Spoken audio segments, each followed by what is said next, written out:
What the golly gee whittakers was that?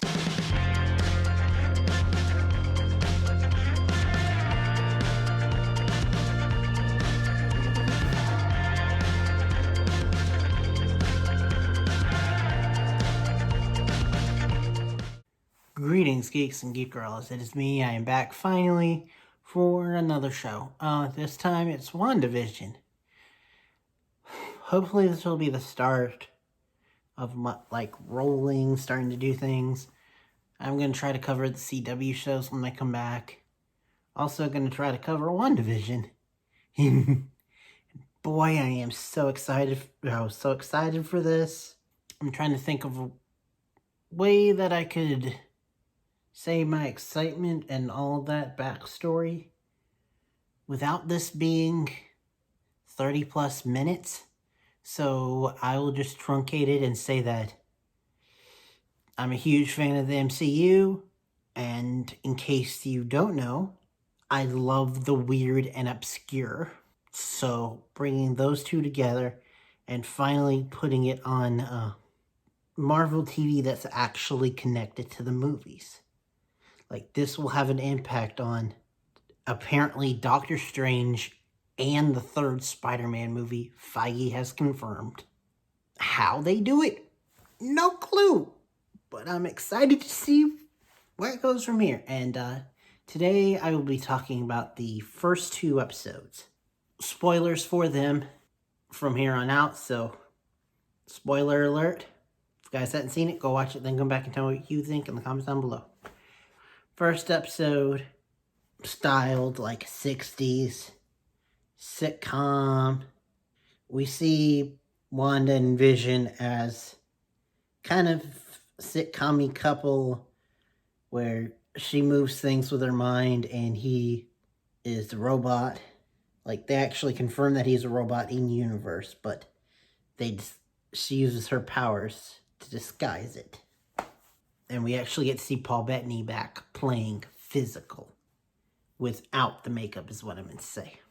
And in the first episode, it's your typical old school sitcom story of misunderstanding from both parts, leads to hijinks, but also the subplot of the boss coming over for dinner. They meld those two typical sitcoms together, despite the fact that, to my knowledge, they've never done sitcom work. Paul Bettany and Elizabeth Olsen meld right into these roles so good. And the way that they're playing them is, like, at the same time, you could imagine this being an old school show, but old school sitcom, but also it's a little bit off. And it's a little bit off on purpose. And we first see that, like, full on when the boss starts questioning things, and he starts questioning, like, how they met and how long they've been together and how long they've been married and stuff like that. And they don't have any answers, so things get a little awkward, and then he starts choking. Things go back to normal, except for at the end we do see a pan out of this being on TV and somebody's watching the TV. And that leads us into episode 2, where it's a sitcom-y, but more, I guess you could say, 70s-esque sitcom. This still black and white, though, but like Bewitched. Like, the intro is Bewitched, basically. We get to see in this one them preparing for like PTA. Well, not PTA, but like community fundraiser for the children. For the children. Wanda and Vision are going to do a magic show. They go their separate ways. Wanda keeps running into weird things, like an actual colored helicopter showing up. At one point, we don't know this for sure, but I recognize the voice. Randall Park comes on the radio saying, "Wanda, who's doing this to you? Wanda, Wanda." And the normally antagonistic woman's like, "Who are you?" And then she breaks her glass that's in her hand. When she does, the radio goes back to normal. But where she's cut herself, the blood is actually in color. Vision tries to blend in, and so he has gum for the first time, and it gets knocked down his windpipe and literally clogs up his gears. And so it makes their magic show that much harder, and Wanda has to use her magic to like hide that he's a robot because he's kind of like, I guess you could say, his version of drunk, kind of. And it was really funny and really cool and innovative with the way that they tried to explain everything away. And at the end, where it's like, is that how mirrors work? Shut up. Just shut up. And everything was fine in the end. But they had always been talking about children, and her neighbor, who was played by the wonderful Kathleen something, Hahn, I believe.